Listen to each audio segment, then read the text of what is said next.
శనగపప్పు వడలు చేస్తున్నా. శనగపప్పు ఒక 2 గంటలు నానబెట్టుకోవాలి. ఇట్లా నానింది మంచిగా. నానినాక కొంచెమేమో ఇట్లా వేసుకోవాలి, కొంచెమేమో దంచుకోవాలి ఇట్లా రోట్లు.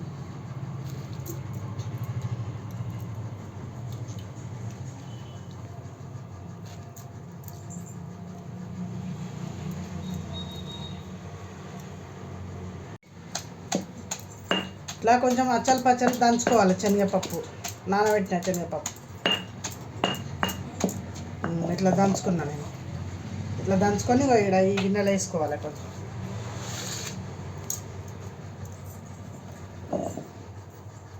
దాని తర్వాత మినప్పప్పు ఒక పావు కిలో మినప్పప్పు.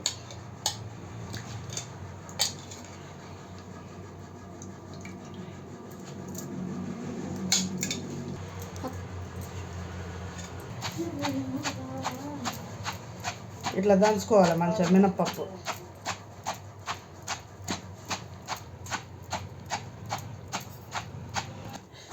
ఇట్లా మినప్పప్పు కొంచెం కచ్చపెక్క దంచుకోవాలి, మెత్తగా దంచొద్దు.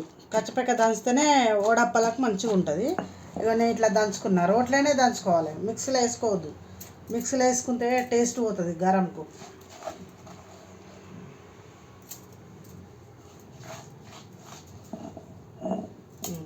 ఇలానే ఒక 4-5 ఎల్లిపాయ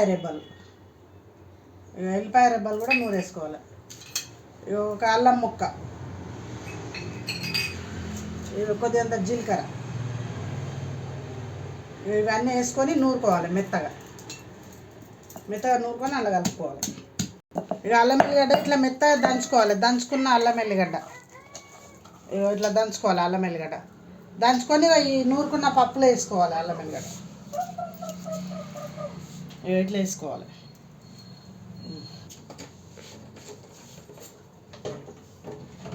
దంచుకున్న ధనియాల పొడి, ఒక కొద్దిగంత జీలకర్ర కూడా వేసుకోవాలి.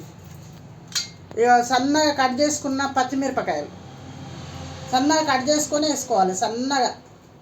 సన్నగా అంటే సన్నగా.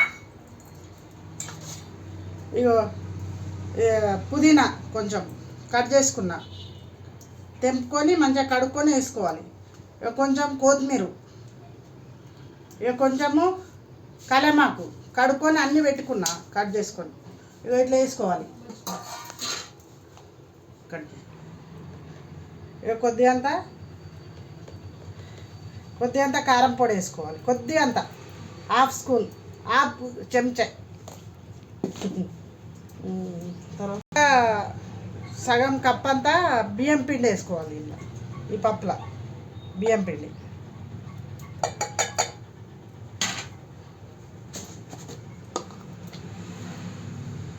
ఒక నిండు చెంచా అంతా ఉప్పు వేసుకోవాలి. ఉప్పు సరిపడా ఉప్పు వేసుకోవాలి.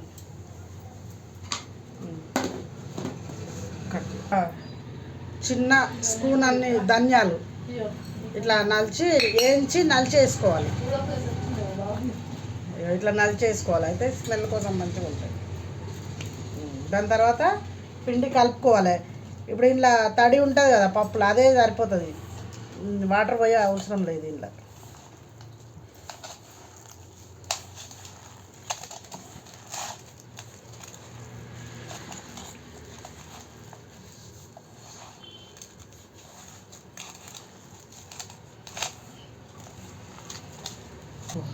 ఆనియన్స్ అవసరం.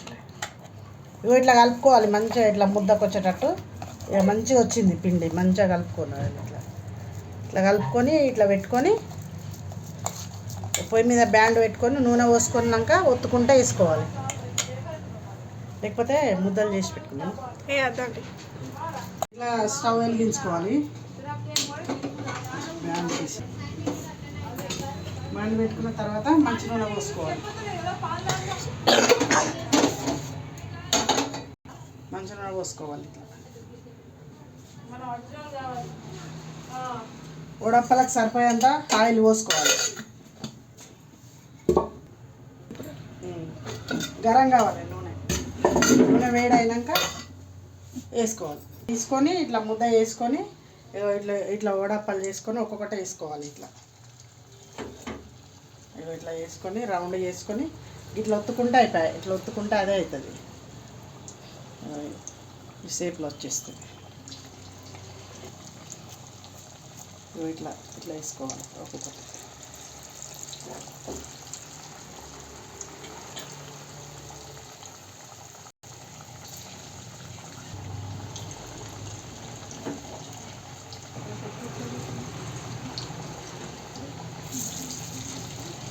కలపొద్దు, కాలదాకా కలిపితే ఇచ్చుకపోతాయి.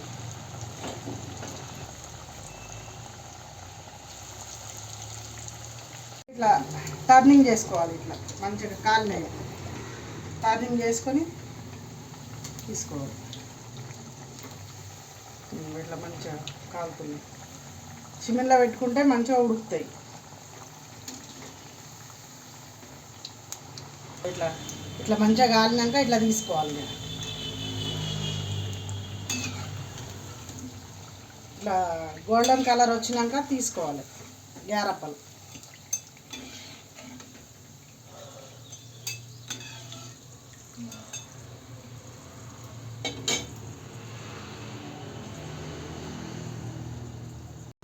వేసుకోవాలి ఇంకోసారి వేసినప్పుడు. ఇది రెండో వాయి.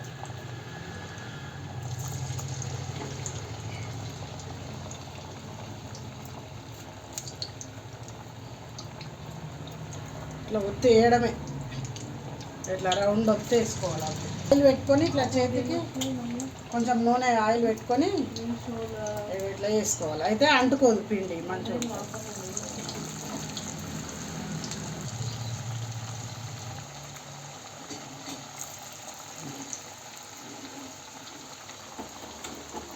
తయారైంది, బంద్ చేసుకున్నా, ఇక అయిపోయింది. మినప వడలు ఇట్లా వేసుకోవాలి. ఇట్లా వేసుకుంటే సూపర్ ఉంటాయి. నేను ఇందాక చెప్పినవన్నీ ఆ ఇంగ్రీడియంట్ మొత్తం వేసుకొని ఇట్లా వేసుకోవాలి, బాగుంటాయి. ఒక నిమ్మకాయ, ఒక పచ్చిమిరపకాయ ఇట్లా పెట్టుకొని మంచిగా కొరుక్కుంటా తింటే మస్తు ఉంటుంది. కళ్ళు తాక్కుంటా తింటే సూపర్ ఉంటాయి. ఇక అమ్మ ఉన్నది, అన్నీ కరెక్ట్ వేసుకున్నా, కరెక్ట్ కటకట మంచిగా ఉన్నాయి. ఇవి ఎంత మంచిగా ఉన్నాయి అంటే అంత మంచిగా ఉన్నాయి. ఇగో మంచిగా ఉడికినాయి, మంచిగా ఉన్నాయి, కమ్మ ఉన్నాయి. తిన్నాకొద్దే తినబుద్ధి అవుతుంది. సబ్స్క్రైబ్ చేయండి, కామెంట్ పెట్టండి, లైక్ కొట్టండి, షేర్ చేయండి. బాయ్.